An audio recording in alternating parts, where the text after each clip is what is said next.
Hi guys, June 12 pa nga itong video na to pero ngayon ko nga lang mapa-voice over. Birthday nga ng baby angel namin ngayon sa heaven kaya nga pumunta kami dito sa sementeryo. Dadalawin nga namin siya dito para mag-celebrate nga kami ng kanyang birthday kahit wala siya dito. Kami na nga lang nahuli ni daddy naglalakad dito dahil ngayong mga kasama namin ay nauna na. Alam ko naman na hindi nyo nga tatanungin sa akin kung ilang taon na nga si baby angel sa heaven. 14 years na nga siya nasa heaven at alam ko namang masaya siya doon. Kung nabubuhay nga sana siya ngayon ay 14 years old na rin sana siya at may dalaga na nga rin ako. Pero wala maaga siyang kinuha ni Lord. Pero okay na rin yun dahil hindi nga siya nahihirapan ngayon. Bukal nga sa puso namin at tinanggap na nga namin na wala na siya. Pero mananatili siyang nandito sa puso namin habang buhay. Hindi na nga rin siya malulungkot doon dahil kasama naman niya yung kanyang tita at ang kanyang lolo. Paniyak ko, nagkita-kita naman sila doon sa heaven. Alam naman namin na masaya sila ngayon dahil nadalaw nga namin sila. Tamang kamot nga lang ako dyan dahil ang daming ang nangangagat. Nagtaasa na nga rin yung mga halaman dito kaya ayan nga pinagtanggal na nga lang nila. Naghanap-hanap na nga lang sila dyan ng tali dahil nga nakalimutan namin magdala ng tali. Magkakabit kasi sila ng trapal kasi medyo nga makulimlim at baka nga maabutan kami ng ulan. Nag-i-stay kasi kami dito ng 2 to 3 hours. Nang makahanap na nga sila ng tali, ayan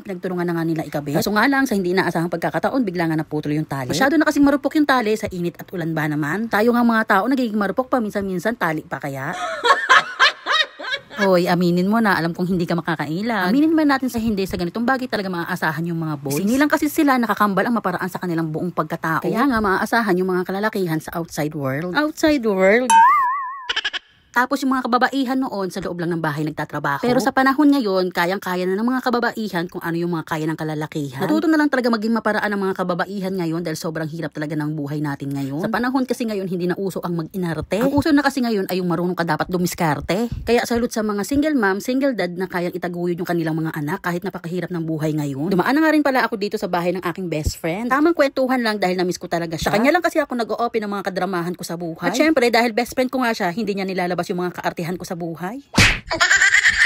At pagkatapos ko nga tumambay doon sa bahay nga ng aking best friend, sinundo na nga ako ni daddy dahil pupunta nga daw kami ng Pure Gold. Ito nga lang yung aming pinamili pero pumila kami ng katagal-tagal. Stress yarn. Ayaw na ayaw pa naman nito talaga ng pumipila ng matagal. Kaya yung itsura niya hindi na mapinta.